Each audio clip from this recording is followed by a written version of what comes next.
안녕하세요. 정치불판입니다. 오늘도 불판 위가 꽤 뜨겁네요. 오늘은 검찰이 왜 항소를 포기했는가? 그리고 그 이후 검찰의 역할이 어떻게 변할 수 있는가를 살펴보겠습니다. 첫 번째, 항소 포기. 무엇이 드러났나? 최근 대형 개발 비리 사건의 1심 선고 이후 검찰이 항소 절차를 진행하지 않음으로써 사회적 파장이 컸습니다. 통상적으로 검찰은 피고인이 항소하면 2심을 통해 판결을 다툽니다. 그럼에도 검찰이 스스로 항소를 포기했다는 사실은 여러 의미를 담고 있습니다. 첫째, 검찰이 1심 결과를 책임을 다했다고 판단했을 가능성이 제기됩니다.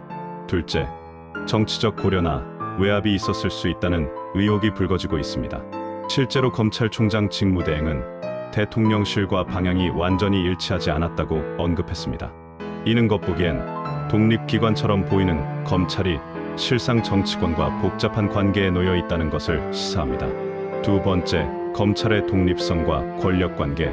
검찰은 본래 법률 집행기관으로서 정치권과 일정한 거리 유지를 해야 합니다. 그럼에도 이번 사건은 검찰 정치권 간 권력 분배 또는 유착 가능성을 다시금 드러냈습니다. 우파 진영에서도 검찰 권력이 지나치게 집중돼 있다거나 정치의 사법 장악이라는 우려가 나오고 있다는 점이 주목됩니다.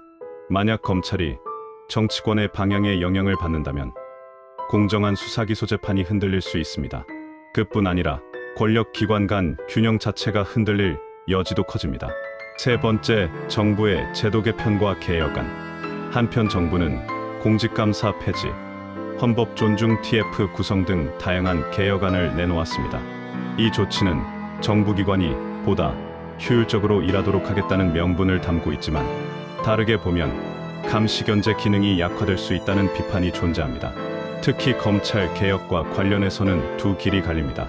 하나는 검찰 권한 축소와 독립 강화이고 다른 하나는 행정부가 검찰 통제를 강화하는 방향입니다. 현재로선 어느 쪽으로 가게 될지 그 경계선이 매우 미묘합니다. 네 번째, 우파 진영 안의 갈등과 전략. 전통적으로 우파 진영은 강력한 검찰을 통해 법질서를 확립하자는 입장이었습니다.